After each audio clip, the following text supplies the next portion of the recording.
Ini Assalamualaikum warahmatullahi wabarakatuh. Pada kesempatan kali ini, kita akan memberikan presentasi tentang hasil diskusi kita mengenai ide bisnis, yaitu Renew Construct, atau dengan moto Rethink, Rebuild, dan Renew. Sebelumnya, perkenalkan dulu untuk kelompok-kelompok kami. Yang pertama adalah Tafailul Falah, yang kedua adalah Rais Mahajir, yang ketiga ada saya sendiri, Husnianur Isnianto, yang keempat ada Nur Indah Islami, dan yang terakhir adalah Regina Dewi Kusumawati. Adapun ide bisnisnya adalah sebagai berikut. Jenis bisnis yaitu ya pelayanan penyediaan bahan bangunan daur ulang. Adapun produk yang kami hasilkan yaitu adalah yang pertama batu bata daur ulang, yang kedua adalah beton daur ulang, yang ketiga adalah kayu daur ulang. Adapun dari nama brand yang kami ciptakan adalah Renew Construct. Filosofi dari Renew Construct itu sendiri adalah menggambarkan pengulangan dan pembaruan dalam dunia konstruksi dengan fokus pada penggunaan kembali bahan bakar yang ada. Berikut adalah contoh dari gambar produk kami, yaitu ada bata daur ulang dan kayu daur ulang. Berikutnya untuk logo brand akan dijelaskan oleh teman saya, yaitu Rais.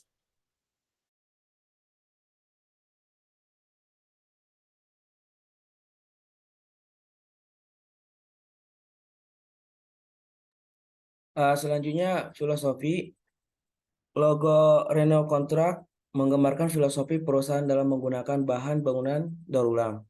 Logo ini menunjukkan bahwa Renault Kontrak berkomitmen untuk mengurangi dampak lingkungan dari pembangunan, menciptakan lingkungan yang lebih berkelanjutan, dan membangun masa depan yang lebih baik bagi semua orang.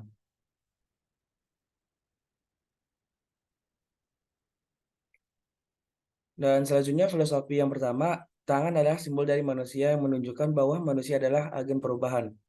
Yang kedua, logo Recycle adalah simbol dari daur ulang. Yang ketiga, lingkaran adalah simbol dari keberlanjutan. Keempat, gedung dan industri adalah simbol dari pembangunan. 5, bintang adalah simbol dari harapan. Yang keenam, warna hijau adalah warna harapan dan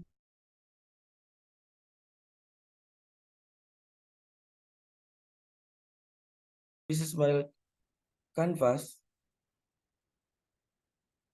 Yang pertama, customer segment, mass market, bisnis ini menarik bagi siapa saja yang berkepentingan dengan konstruksi berkelanjutan, seperti produk yang ditawarkan, bahan bangunan daur ulang, dan menarik bagi konsumen yang sadar lingkungan. Dari individu yang ingin berenovasi rumah hingga kontraktor besar yang mencari solusi bangunan hijau. Yang B, segmen marketnya Renew Kontrak mungkin memiliki produk tertentu yang dirancang untuk segmen pasar khusus, seperti bahan bangunan berkualitas tinggi untuk proyek arsitektur canggih atau solusi daur ulang hemat biaya untuk perbaikan rumah ekonomis. Diversity marketnya tuh selain menyediakan bahan bangunan, bisnis ini juga dapat memperluas jangkauannya ke layanan konsultan untuk konstruksi berkelanjutan, pelatihan tentang penggunaan bahan daur ulang, dan bahkan menjadi penyediaan solusi untuk proyek-proyek pemerintah yang berfokus pada pembangunan berkelanjutan.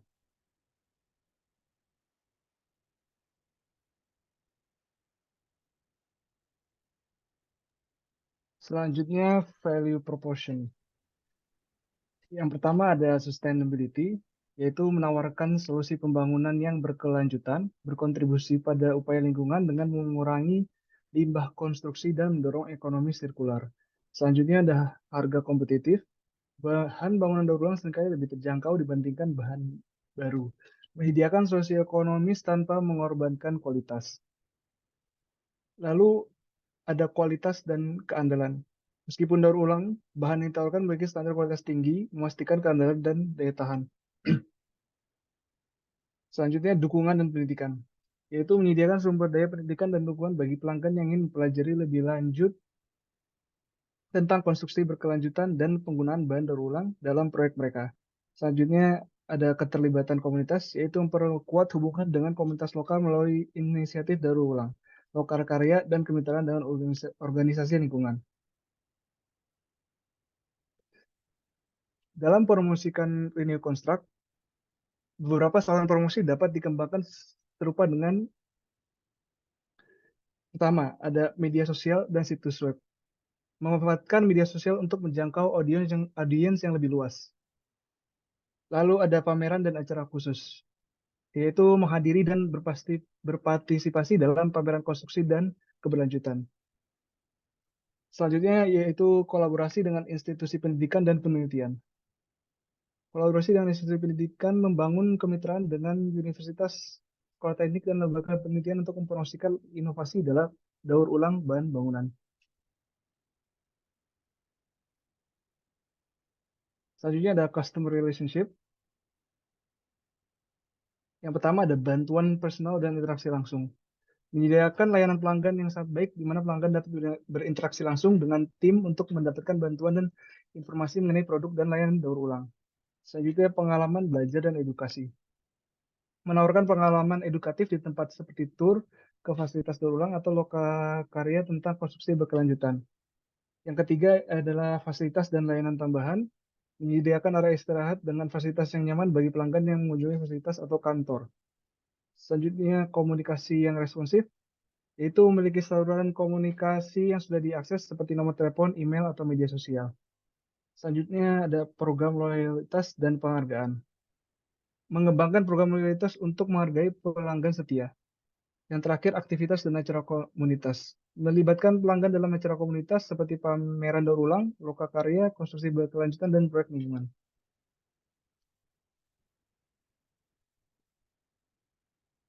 Selanjutnya, revenue stream. Yang pertama ada penjualan bahan bangunan daur ulang. Sumber pendapatan utama Renew Construct adalah dari penjualan bahan bangunan yang telah didaur ulang.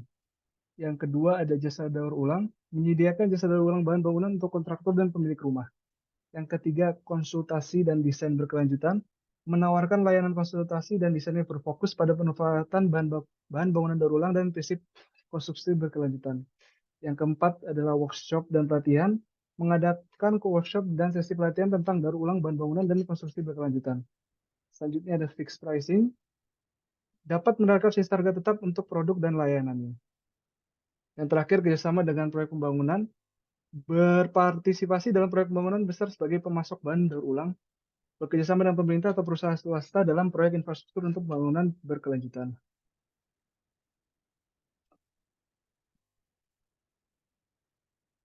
Selanjutnya ada key resources. Key resources mencakup aset-aset paling penting yang dibutuhkan supaya model bisnis mempunyai alur yang berjalan dengan baik. Dengan adanya key resource atau sumber daya, perusahaan bisa menemukan value proposition yang disampaikan kepada pelanggan. Terdapat beberapa sumber daya yang dimiliki perusahaan ini, yakni physical, human resources, material, intelektual, peralatan, metode pelaksanaan, informasi, dan finansial.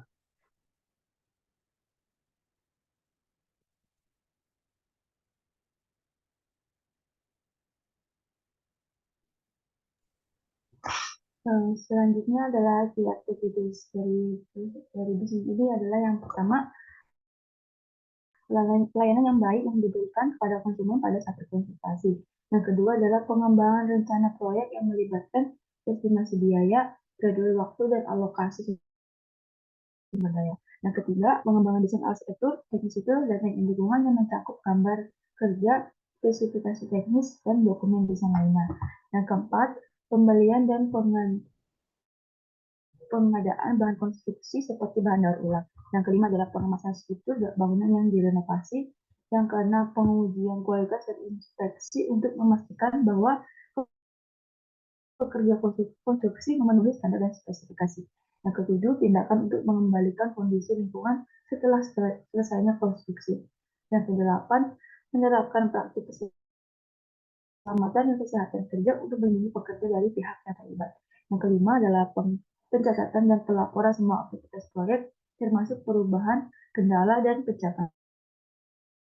Yang terakhir adalah proses penyelesaian proyek, termasuk pada serah terima kepada customer dan pemenuhan persyaratan kontrak.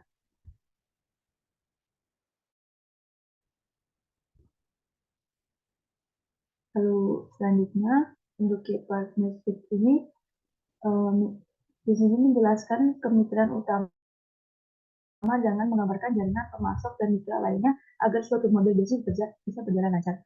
Perusahaan membuat aliansi untuk mengoptimalkan model bisnis, mengurangi resiko atau mendapatkan sumber daya.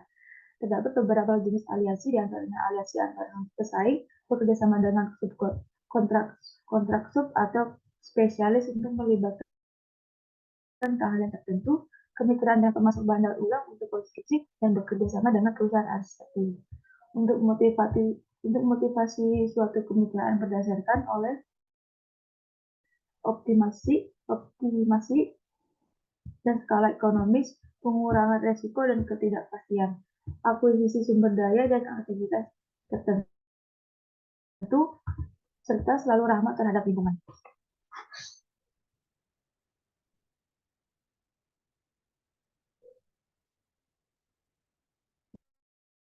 Selanjutnya untuk cost struktur, yang pertama adalah fixed cost, dia tetap yang ditanggung oleh perusahaan, oleh bisnis ini meliputi biaya sewa, yaitu pengeluaran untuk menyewa lokasi fasilitas daur ulang dan kantor, dan gaji karyawan seperti pembayaran tetap pada karyawan termasuk manajer, operator mesin, dan staf administrasi. Yang kedua adalah variable cost, biaya variabel yang harus ditanggung oleh perusahaan ini adalah yang pertama ada biaya pengumpulan bahan seperti pengeluaran untuk mengumpulkan limbah bangunan dari siklus konstruksi dan biaya material seperti pembelian bahan tambahan seperti pengikat atau aditif yang digunakan dalam proses pembuatan bata daur ulang. Lalu yang ketiga adalah overhead cost, biaya overhead yang harus ditanggung oleh perusahaan ini yaitu meliputi biaya utilitas seperti pengeluaran untuk listrik, gas, dan air yang digunakan di fasilitas produksi. Dan yang kedua adalah daya komunikasi seperti biaya layanan telepon atau internet. Yang ketiga adalah biaya perawatan seperti biaya pemeliharaan mesin dan peralatan. Yang keempat adalah konsumsi karyawan seperti biaya untuk fasilitas karyawan seperti air minum dan area istirahat. Yang keenam adalah pemasaran dan iklan. Untuk pemasaran dan iklan ini seperti biaya promosi termasuk iklan digital, cetak, dan partisipasi dalam pameran. Yang terakhir adalah perekrutan dan pelatihan, seperti biaya terkait perekrutan karyawan baru dan pelatihan untuk pengembangan keahlian.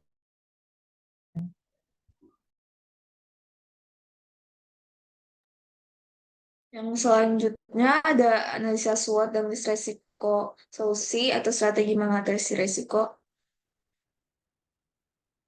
Analisa SWOT yang pertama yaitu strength atau kekuatan dari bisnis ini sendiri, model bisnis berkelanjutan, lalu inovasi produk, dan pengurangan limbah.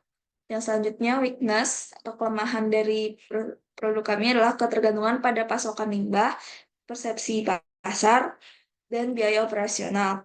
Selanjutnya opportunities, peluang bagi perusahaan ini adalah pasar bangunan hijau, kemitraan, dan pendidikan konsumen. Nah, selanjutnya threats atau ancaman pada perusahaan ini memiliki ancaman regulasi yang dapat berubah, memiliki kompetisi, dan fluktuasi harga bahan baku. Yang selanjutnya resiko dan strategi dalam pengembangan perusahaan adalah resiko yang pertama, ketersediaan limbah bangunan. Strateginya membuat kontrak jangka panjang dengan perusahaan pembongkaran dan konstruksi untuk memastikan pasokan yang stabil. Resiko yang kedua, persepsi kualitas rendah. Strategi yang dapat dilakukan adalah menyediakan sampel produk dan studi kasus untuk menunjukkan kualitas dan kekuatan bata daur ulang. Resiko yang ketiga, investasi awal yang tinggi. Strategi yang dapat dilakukan untuk biaya awal. Resiko yang selanjutnya adalah perubahan regulasi, mana strategi yang bisa dilakukan adalah melibatkan diri dalam dalam proses pembuatan kebijakan dan memantau perkembangan kebijakan secara aktif untuk antisipasi. Risiko selanjutnya adalah persaingan pasar. Strategi yang dapat dilakukan adalah mengembangkan proporsi nilai unik dan membangun merek yang kuat untuk membedakan dari para pesaing. Risiko yang terakhir yaitu fluktuasi harga bahan baku, di mana strategi yang dapat kami lakukan adalah diversifikasi sumber pasokan dan mempertimbangkan kontrak harga tetap untuk bahan baku utama. Yang terakhir adalah analisis sistem ekonomi syariah pada perusahaan kami. Yang pertama, keberlanjutan lingkungan sebagai bagian dari tugas kehidupan. Yang kedua, keadilan sosial dalam konstruksi. Yang ketiga, etika transparansi dalam bisnis yang dijalankan. Yang keempat, menghindari riba dalam transaksi. Dan yang terakhir adalah peningkatan masyarakat melalui inovasi.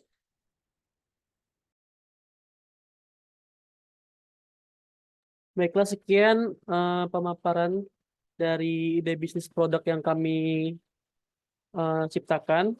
Kurang lebihnya mohon maaf. Sekian, terima kasih. Assalamualaikum warahmatullahi wabarakatuh.